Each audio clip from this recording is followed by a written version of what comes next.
So about 12 years ago, our church youth group, we went to the Brecon Beacons. Anyone been to the Brecon Beacons? Yeah.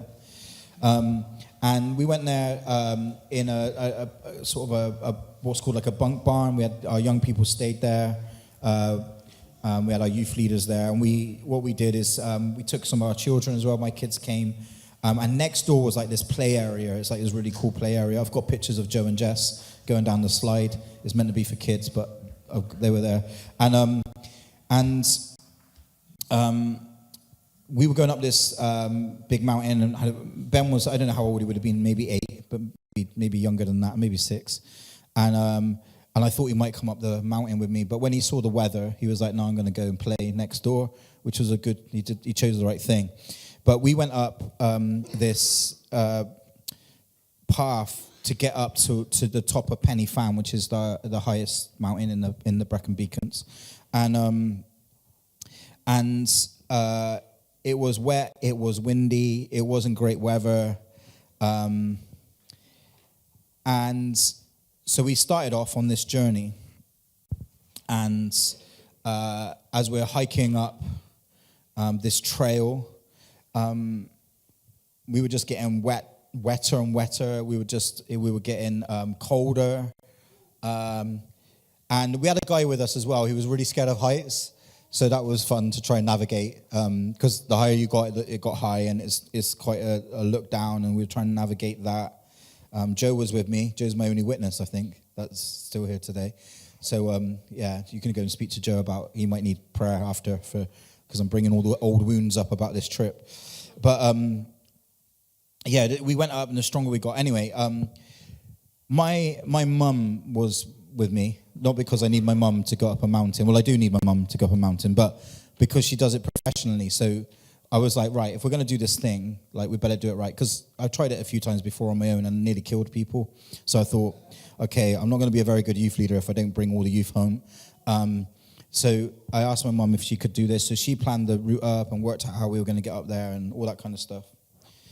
So there's a picture, I think, of us as we're getting a bit higher. Yeah, number 1, I guess.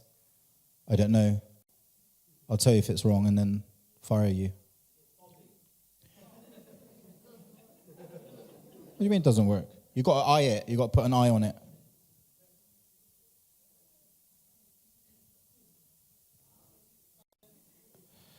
You had one job. There we go, yeah. So that's my mum there in the purple.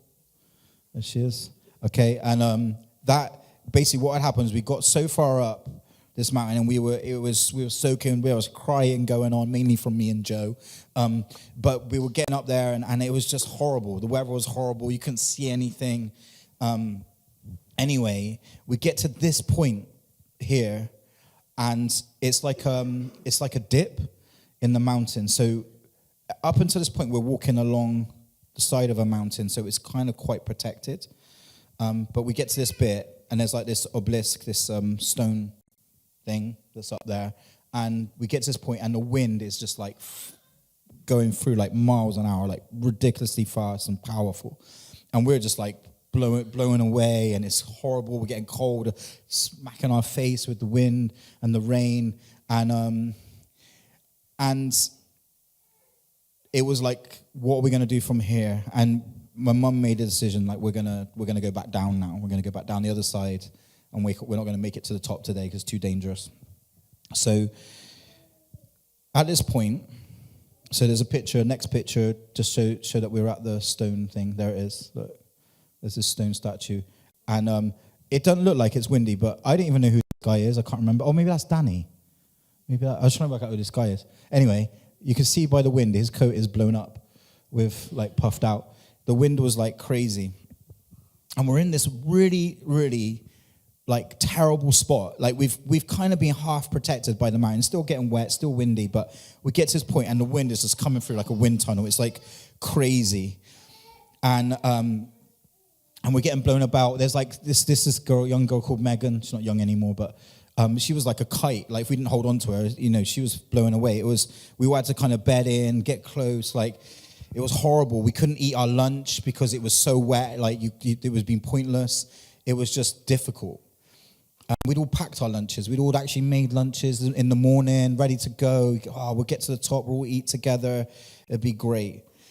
But we didn't get to do that. We were just freezing and we were miserable. And it was quite I felt like a really bad youth leader at this point. I'm like, okay, these youth have come away on this trip and I've just made them more miserable.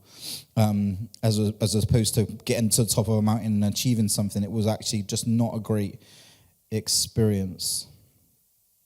So after trekking all that way, getting soaked, we then have to head back down. We didn't even get to the top. We just get to nearly the top, but not quite.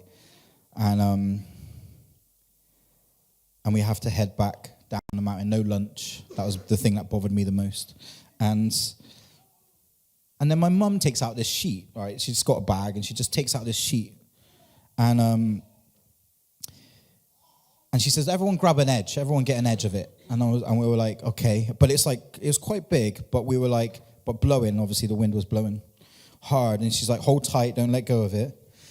And then in the midst of this crazy storm, this crazy wind, in this crazy spot, like the worst spot imaginable to do anything. You're thinking, let's just get off of this place. It was the worst spot to be. She says, right, lift it above your head. Everyone, after I count, lift it above your head. And all at the same time, let's just sit on the ground and just pull it around behind you. And we all did it in sync, first time, thank God. As another picture here of kind of what it looks like. There you go. That's what we were. That's not us. I can't find the pictures of us, mainly because we probably would have been blown away. But it's like that, similar to that, not quite the same. But it was like a sheet. There was a lot more of us, and we're all holding this sheet. And we're in this crazy storm, and it's blowing. You're thinking, this thing could just, like, if someone lets go of this, it's gone. Or maybe if it's strong enough, we might all get taken off into the air or whatever. So, and we nailed it first time. We were able to pull it over our heads and sit on it. And everything changed in that moment. Everything changed. We were in a crazy storm. Like, the wind was blowing, the rain was coming, it was hitting our face. People were crying. It was like horrid. Everything had been ruined. The plan that we had wasn't going to get executed that day. And we're in this worst spot, the worst spot we could possibly be in on all of the journey. We're in the worst spot. And my mum just says, right, whips this thing out, grab it, sit on it. And there's a picture. This isn't us. This is a picture I got off the internet. And there it is there. Why are you putting... Oh, it's because people at home, is it? Can I? No. That's for people at home. That was a magic trick I got. Right, okay, so anyway, so it looked like this, but I think there's about 12 of us at least, and we're all sat in like this, and the wind is outside and it's howling, but you wouldn't know. We just sat there, and we're able to get our sandwiches out, our crisps. We got to share our stuff because some people bought some better stuff than others. So it was like, oh, yeah, I'll have some of that. And we were sharing around, and we were just laughing, and it was calm. It was just calm. It was the craziest experience, one of the craziest experiences I've ever had. It was just calm. And it had gone from this crazy, powerful, raging storm that felt so hard and so difficult to even be in thinking, I just want to be home. Like, why do we even do this? To suddenly being in this state of calm. And for about the next 30 minutes, we just had our packed lunches, chatted about the journey, made a few jokes, and we just had a picnic in the midst of a raging storm. Things had changed instantly. It had gone from chaos and crazy, from emotional to fear, to all these things that were going on, to suddenly just calm, being able to have a laugh, being able to eat our lunch in the dry. That was the other thing, it was dry. If you've got a Bible, go to Mark chapter 4 from verse 35. And just keep that image in your head of being on that journey with God, being in a storm, verse 35, Mark 4, verse 35 to 41. Being in that place where it's raging, it feels overwhelming. But how quickly things can change. Okay. So on the same day when evening had come, he said to them, "Let us cross over to the other side." Now when they had left the multitude, they took him along in the boat as he was. And the other little boats were also with him. And a great windstorm arose, and the waves beat into the boat, so it was already filling.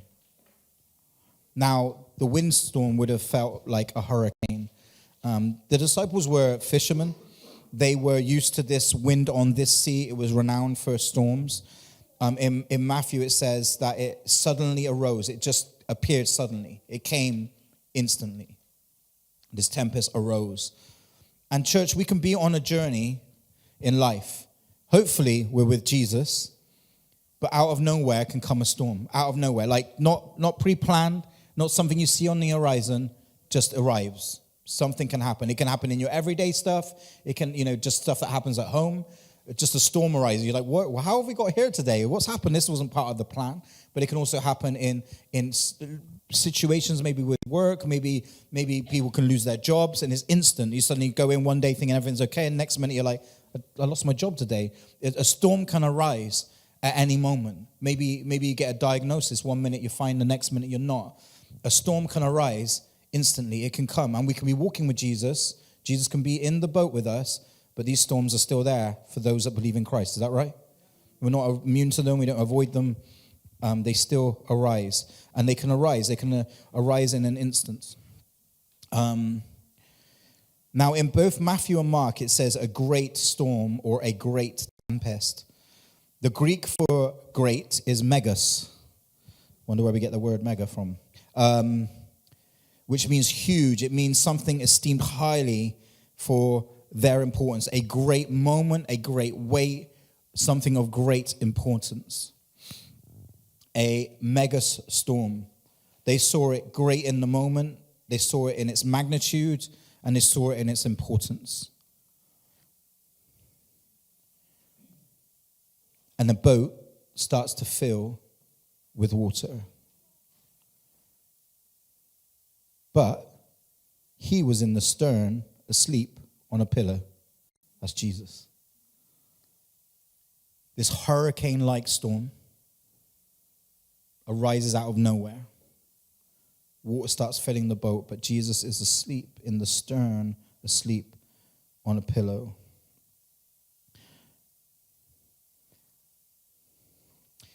I think there's a lesson here for all of us to learn. We're on a journey with Jesus, is that right? Yeah? We come into a relationship with Jesus. A lot of people here have made that decision, which is awesome. But when we make that decision, we begin a journey too. It's the start of this incredible journey of getting to know who Jesus is. It's an incredible journey of being able to hand over control, learning how to give a little bit less of you and trust him a lot more with certain things, because you know that if we trust him, then we're going to end up on the best path. We've learned this in the last couple of weeks in revivals. But we're on a journey. But how you start your journey, because we're going to be, it's not just about the beginning of your faith, but we go through moments with God where we're going on a journey, and then we have a rest. Then there's other things that happen. Then we go on a journey again, etc. This is the way it works. So how you begin, whatever your next chapter is, matters. Your position matters. They're going on a boat that's going in to go to the other side of the sea. Jesus positions himself in the stern, which is the rear of the ship. Now, I'm not an expert in marine or boats or anything, but the reality of it is you're going to hit the storm, the front is going to hit it. If it's coming your way, the front is going to hit it. How you position yourself matters. I think I see so many Christians, especially when they're younger in their faith, but I see it in every Christian, that we get to a point where it's almost like we can act like we're Superman because we've had a great moment with Jesus. You're like, I've got it. I've got a J. And suddenly it's like, I will take on the storms. I will take on the devil. I will take on everything. Come and bring it on. And it's like you're going to the front of the boat, but you don't know that suddenly there's going to be a storm.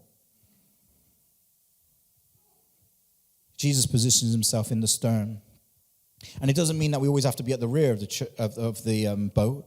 It can be that we are positioned correctly here, so we're exactly where we're supposed to be on the boat.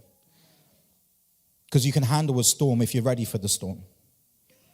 But if you're not ready or you're not paying attention to it, like, for example, Jesus is like, that's not important. What's more important is my rest. There's all this crazy storm going on. Jesus is like, I know what's coming, but I'm going to go have a nap. We need to learn how to take a nap in a storm. We need to learn how to position ourselves and not seek out the storm, not go out with arrogance or pride of thinking, well, okay, I've got Jesus, the devil's this, the whatever, I'll take it all down. That's not our responsibility. Jesus does that. Jesus is the one that pulls down strongholds. Jesus is the one that defeated Satan, not you. Jesus is the one that will conquer the storms. Jesus is the one that will calm it. Jesus is the one. So where are you positioned? Find out where Jesus is on your boat. He might be out putting the sail out because that might be what's right. He might be there with the oar. He might also be resting in the back. Find out where Jesus is and think, I'm going to just hang out where Jesus is because that seems like a good spot to be. Where you position yourself matters. And I think sometimes we can go into the next battle, into the next journey, into the next chapter of our life, and we can go in there with an attitude or an arrogance like, oh, because I've done this, I'm ready for that. And God's like, you have no clue what you're ready for. Position yourself with me. Put yourself where I am. If the disciples had learned anything at that point, it should have been like, right, where's Jesus? That's where I'm going to sit. Where's Jesus? That's where I'm going to hang. Why is he doing that? Let's find out. Find out where Jesus is, where Jesus wants you, and be there. Don't be in someone else's position. Don't do what someone else is doing. Maybe they've gone through years of experience to get to where they are, and you think, oh, I'm going to do what they're doing. No, you'll just drown. You won't understand. So learn where to be. Your position as you set out matters. So Jesus, who's King of Kings and Lord of Lords, positions himself correctly. And if Jesus does it, that's what we need to learn.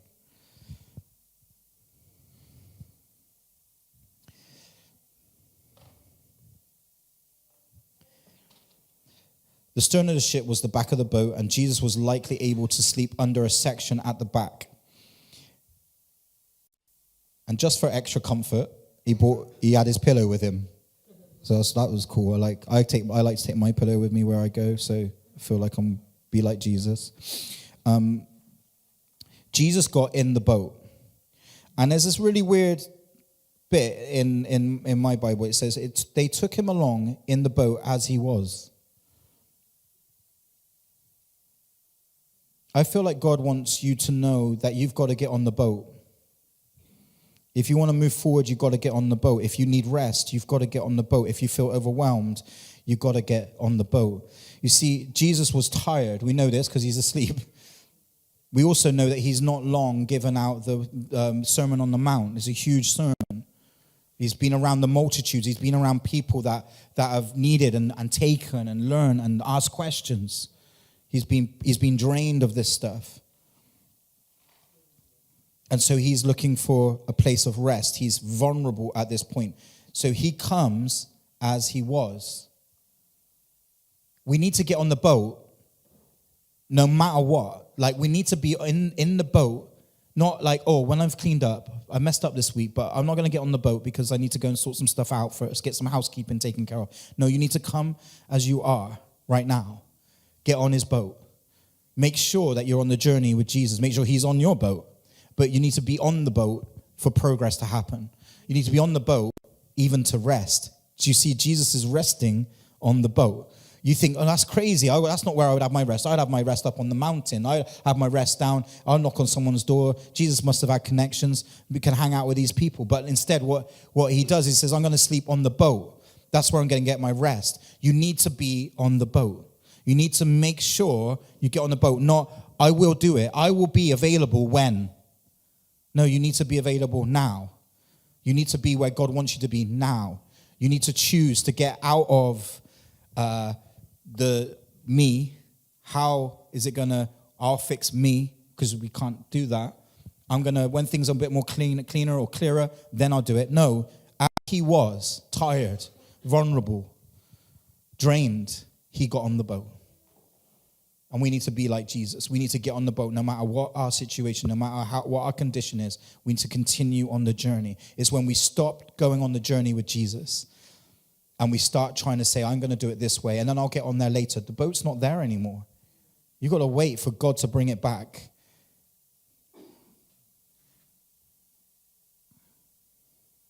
Just think about that for yourself. Like, has everything got to be lined up perfectly for things to work? I know that's how I used to function. I used to be like in a place where, like, if this is okay and this is okay and this is okay, then I'll be okay. Then I'll be really on fire for Jesus. Then I'll be able to really do the things I need to do. Oh, then I'll be able to fully function. But when I started to go through life, I realized nothing is ever perfect.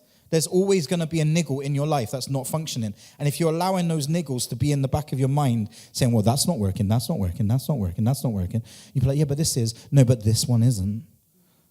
It distracts us and it stops us from functioning with God, because now we feel like, okay, I can't give God everything because there's a niggle. And God's like, no, you give me everything despite the niggle. You give me everything despite whether it's running smooth or it's rough. Like, you come as you are. You come right now and you get on the journey with God. And we're negotiating with God. I will, God, but when? I will, God, but when? And God's like, well, the boat will sail off without you then. We need to start functioning as believers in Christ, realizing that Jesus himself got on the boat, tired, weary, worn out, and yet he said, I'm getting on the boat, as he was. And he didn't pick up a sail. He didn't get the ropes and the rigging or the oar. Because that's the other thing. Sometimes you think, well, I'm on a boat. That's clearly what I'm supposed to be doing. No, he got his pillow and he had to sleep on the boat.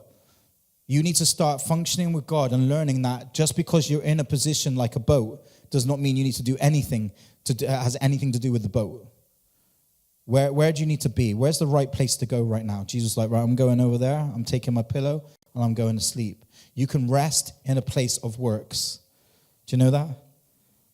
And we need to learn that. Because what we do is we want to pick up the tools. Well, clearly, God, you brought me here for a reason. And God's like, no, I could be teaching you to rest in this moment. Can you lie down in a boat, even though there's things, other people are moving around and doing stuff? And you think, oh, that's not right. It's not right that they should be getting the boat there, and I'm not involved. God's like, learn how to rest on the journey, on the boat. The stern is at the back. The front, I've said this already, the front is where the storm will be hit first. The position is key. Because if you're tired or you're overwhelmed or you're feeling weak and you're right up top where the storm's going to hit first, it's going to crush you, it's going to drown you. Position yourself correctly. You could be at the front because that's where you're supposed to be because you've gone through the process with God. But you need to learn that that's not where you're meant to be if you're weak, weary, overwhelmed. Learning how to get yourself into that place where it's the right place to be with God.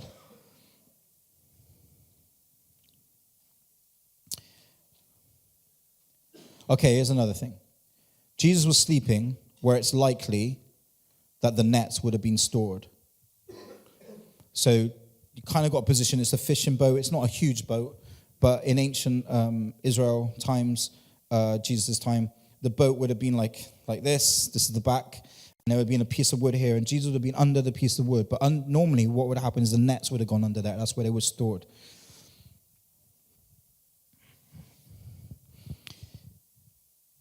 But when Jesus meets these fishermen, he says to them something, doesn't he? Does anyone remember what he says to them? What did he say just before that? Put down your nets. So this boat doesn't have nets in it anymore. It's got an area for Jesus to sleep in. There's no nets in there because the nets aren't needed anymore because Jesus is on the boat. Put down your nets and follow me. Jesus is the one that catches. Jesus is the one that trained them up to be fishers of men. I love this picture, this image that the image of the nets is our works, our efforts, our energy, our time, our way. Because in 2 stories of these fishermen fishing, they never catch anything, right? They weren't very good at it, but the nets was a symbol of their works, their efforts, how they're going to fix things, how they're going to make sure that they provide for their families. And Jesus says, lay down your nets, put them down, put down all the security that you live under, put down all your control, and follow me. And so, now, this is an Uber boat, the very first Uber boat. It's the boat that gets Jesus from town to town, place to place. The nets aren't there, he's asleep. That's where he can sleep. There can't be nets there, otherwise he won't be able to sleep in it. So the nets aren't there. They've taken the nets out because he said lay them down. So they've laid down the nets. It's symbolism that they're trusting Jesus. Think about that in your own walk with God. He said, come follow me. He's also telling us to lay down a lot of things regarding our control. Things that say that I can do it. I will provide. But as we've been learning in Psalm 23, he's the provider. We shall not want, but we need to trust him. We need to know that he will provide for our family. That doesn't mean we don't work, but we trust him with the provision of the job, don't we? We trust him that he will open up the doors for things. That maybe provision will come in all sorts of different ways if we're just trusting God, that he can provide. And sometimes what we can do is we can pick the nets back up and we can put them back where they're supposed to be. And there's no room for Jesus anymore. Jesus gets on the boat and he's like, I can't get on this boat. There's no room for where I want to be. You need to think about what is it that God's told you to lay down that maybe you'll pick back up again. What is it that God told you to lay down that you haven't laid down yet? You want to know why your boat might be sinking? Jesus can't be on it because you haven't made room for him to be there because you've got you and your works and how you're going to fix it and how you're going to do it. So when a storm comes, you're like, Jesus, where are you? And he's like, I'm not on your boat because you didn't make room for me. Because when I said lay down something, you picked it back up again. There is room for Jesus on their boat, thank God, because they laid down their nets because Jesus said do it and they did it.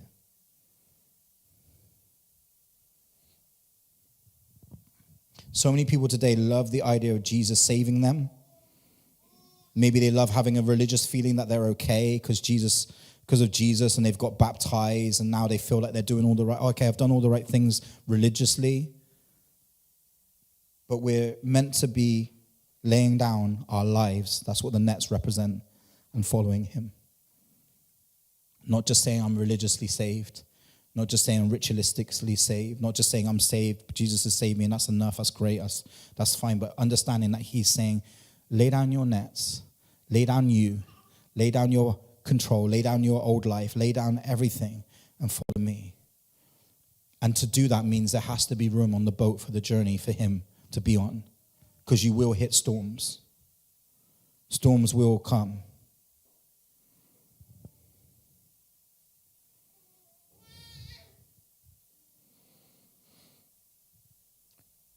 When we live this type of faith, where it's almost like I'm saved and I did this thing and I call myself a Christian, but we're not actually following him, we freak out when a storm comes and we start sinking. And we wonder where Jesus is. I just want to challenge everybody here. Jesus isn't looking for a ritual. He's not going to have a piece of paper that says, oh, yep, you're in because you did the ritual. He's going to say, do I know you? Did you choose to follow me? Did you choose to lay stuff down? Did you choose to make a decision to make something less powerful than me? Or was something more powerful than me all the time? Was I really your God, or was something else your God? These are big questions that you need to search within yourself to answer, because he needs to be on the boat for the journey. Because we are going to hit storms and they're going to suddenly come out of nowhere, and you are going to be crushed by them if he's not on your boat. or if there's no room for him because you've got your works stored where he's meant to be. And they woke him and they said to him, "Teacher, you do not care that we are perishing?" Now, no doubt this was a scary storm, maybe the worst that they had seen, but they were fishermen who fished in this sea, and this sea is notorious for storms and wind. It would not have been unusual for it to be a storm. It may be a bigger storm, it may be a greater storm, but it wouldn't have been unusual that they would even set sail thinking we could hit a storm, because they grew up on this sea as fishermen, knowing this stuff. But sometimes when Jesus is in our boat, we can get lazy and complacent. Sometimes when we're just walking our walk out, if we're not walking it with Jesus, we can get lazy and complacent. And a storm, can't click today. I've lost my click. There you go. For the people on the podcast, I did it. Okay.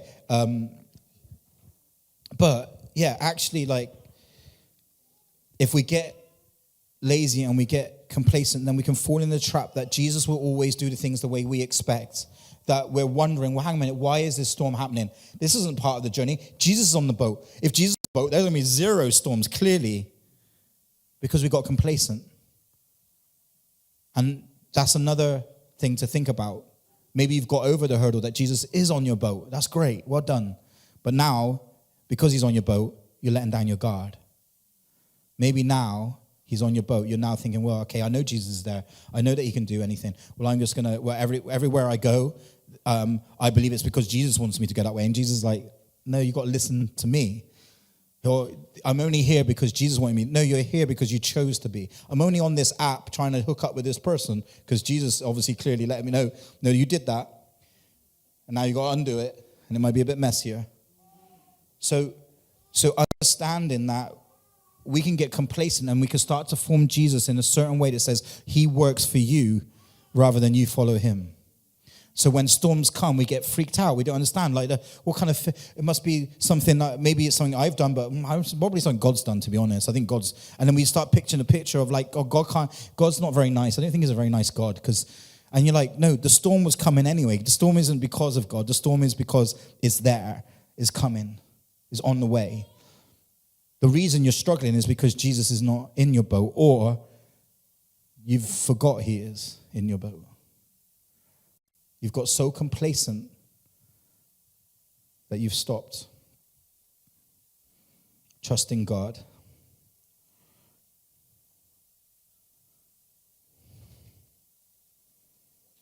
And then we say silly things like the disciples, like, you do not care that we are perishing. We can get into this place with God. Do you know that? I'm pretty sure there's people in this room, maybe even the last month or so, you're like, does God even love me? Because of the storm that's around you. It's a silly statement to make, but it's a statement that we can all make at different times in our walk with God, isn't it? God, are you even there? What's going on? So they're like, do you not even care that we are perishing?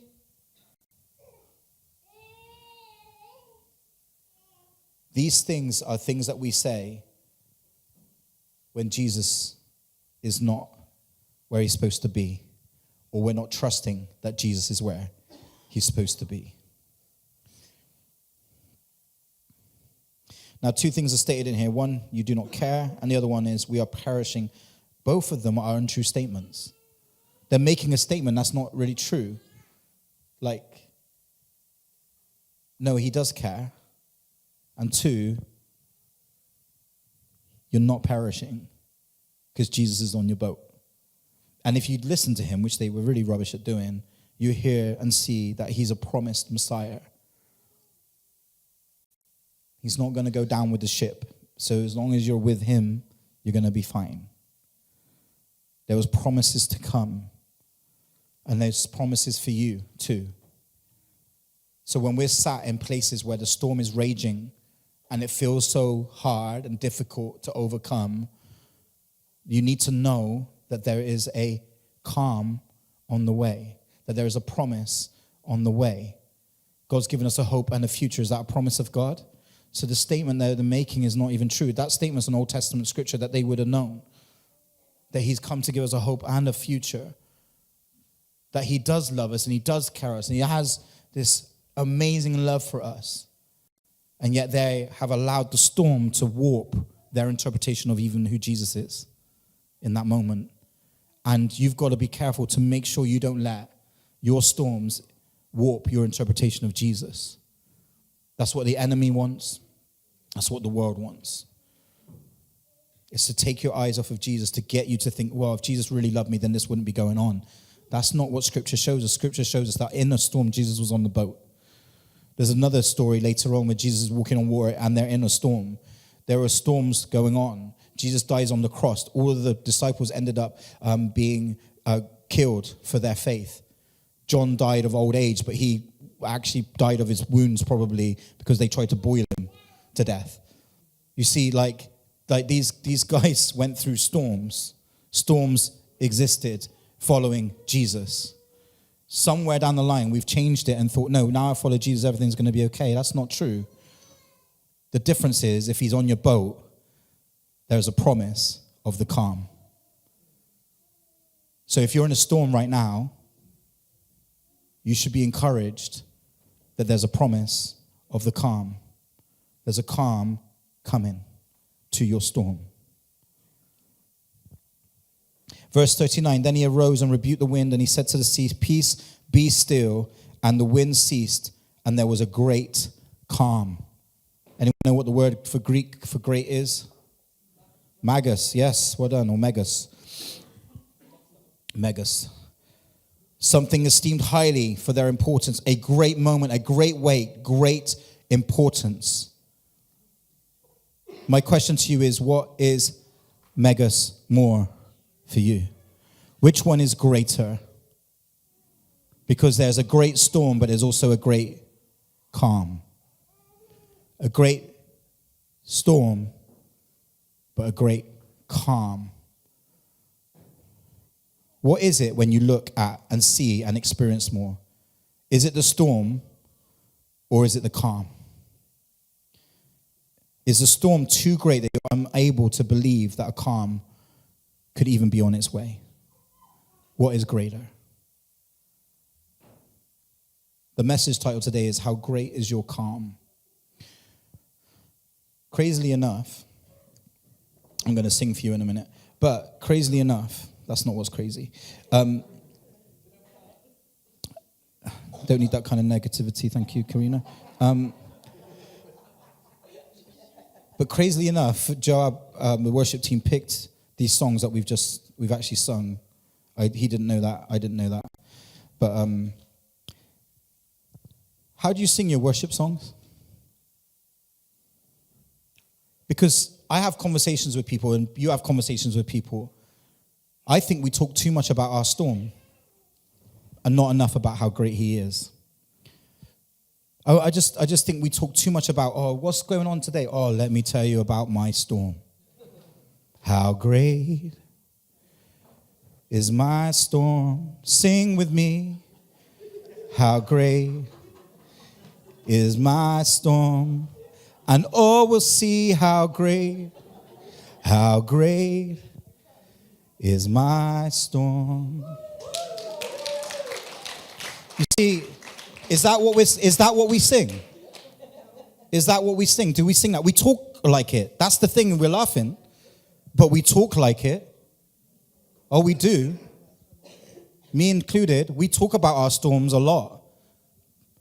We sing about how great he is, but we don't actually talk about how great he is. We like to talk about how great our storm is. Our storm is greater. Our storm is stronger. Storm, you are higher than any other. Key change. Our storm is healer. Awesome in power. Our storm. Our storm. Did you sing that today? The reason I'm singing so you can't ever forget it. So, is that what we sang today? Did we sing those words? Did we believe the other words that we sang? That our God is greater, that God is great. Then why is our vocabulary different to our singing? That's not to say that we can't talk about our problems. I got a really bad feeling that Joseph recorded me and uploaded it to TikTok. Right. Where are we? That doesn't mean we can't share that we're struggling or anything like that. But are we talking about it with victory? Like, it's okay. There is a storm. I'm going through it. I'm letting you know because I could really do a prayer. And actually, I just need to cry. And I just need to... But actually, I know that a calm is on the way. Can we change the way we speak to each other this year? To talk about how great he is over the storm that we're facing, that we're going through. To think about that. How great is your calm? You see, the calm, what happens is the calm comes after the storm. Which means by faith, you need to believe for the calm. How great is your calm? Maybe you're in a storm right now, but my challenge to you is, how great is your calm right now? How great is it now? Like, where are you at with it right now? Is the storm winning? Is the storm louder? Is the wind greater? Is its power winning?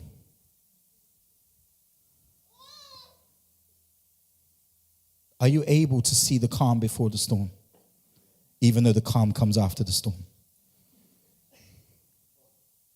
Can you learn that? Can you believe that? How great is your calm? Just turn to the person next to you and say, how great is your calm?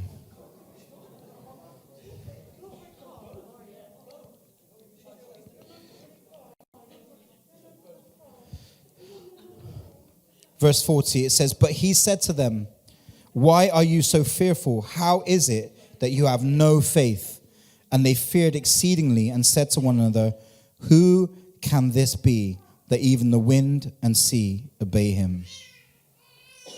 I believe God is challenging us all to believe the calm is on the way, to trust the shepherd, to make sure the method that puts you in charge is gone, and that Jesus is on the journey with you in the right place. But another question from this passage is, where is your fear? Where is your fear? You see, the storm brought great fear. The calm brought a different fear. Where is your fear? So where is your calm? How great is your calm? But where is your fear? Where is your fear? Is it focused on the fear of the storm? Or is it different? You see, my mum is an expert with mountains, right?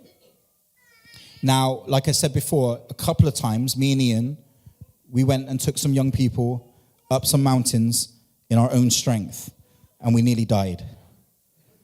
And it got to the point I was like, right, maybe I should ring my mum and see if she might want to help us.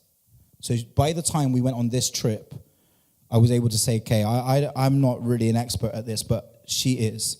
She's a guide. She knows how to read a map. She knows what the right way is to go. She was able to lead us up this mountain safely, even in a storm. She was able to lead us down it safely, even in a storm. But she was also able to bring the equipment that was needed to bring calm in the midst of the storm. Who's your guide? Hopefully not my mum. Who is your guide? Who's the expert? How many times do you tell Jesus you're the expert? Too many times. Too many times. He is the expert. That means he's got the equipment in his bag. He's got the way to calm a storm. He's got the way to navigate you up the mountain. He's got the way to navigate you through the valley. He's got the way to get you through this journey. He's got the way to get you from one end to the other. He has all the things, all the tools that you need to get through the storm. He also has the power to bring calm in the storm.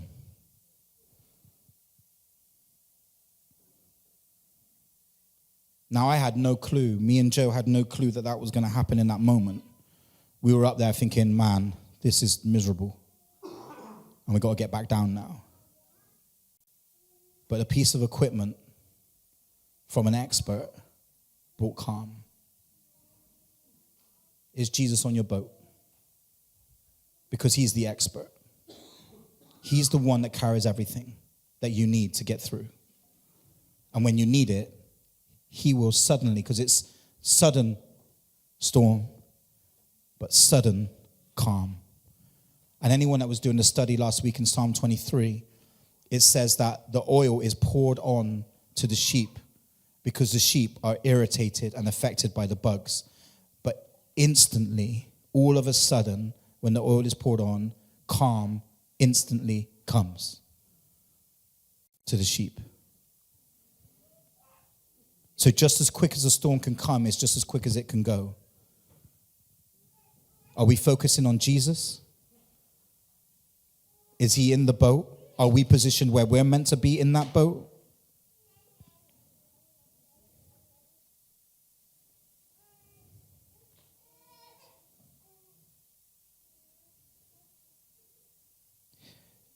On that picture,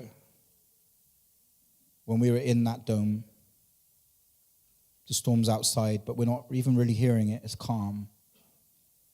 It's disbelief too. Because you've gone from tears and cold and being beaten and being battered to being warm, laughing, eating, being able to feel encouraged, and that everything's going to be okay. That's the Jesus that we serve. The Jesus that can calm your storm. Instantly. Don't let the storm defeat you, because it's only an instant away from changing. You can be complaining, crying, wrestling, struggling, shivering, but in an instant, you can be warm. Tears have stopped. Laughter's began. That's how quick the calm can come to the storm.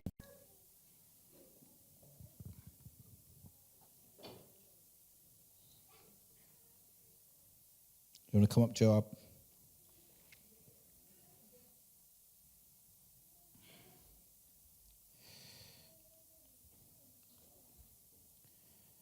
Just want you all to just have a little think. We're finishing now. But just to have a little think.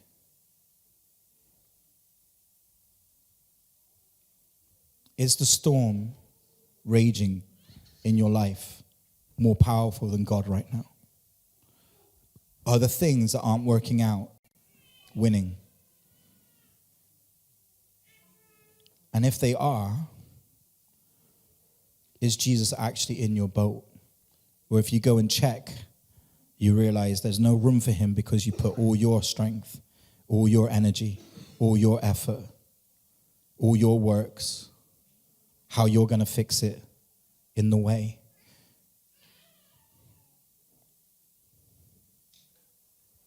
Just search your heart. Let the Holy Spirit search your heart. And just check yourself and say, God, if the next storm is going to come suddenly, give me the wisdom to position myself correctly in the boat.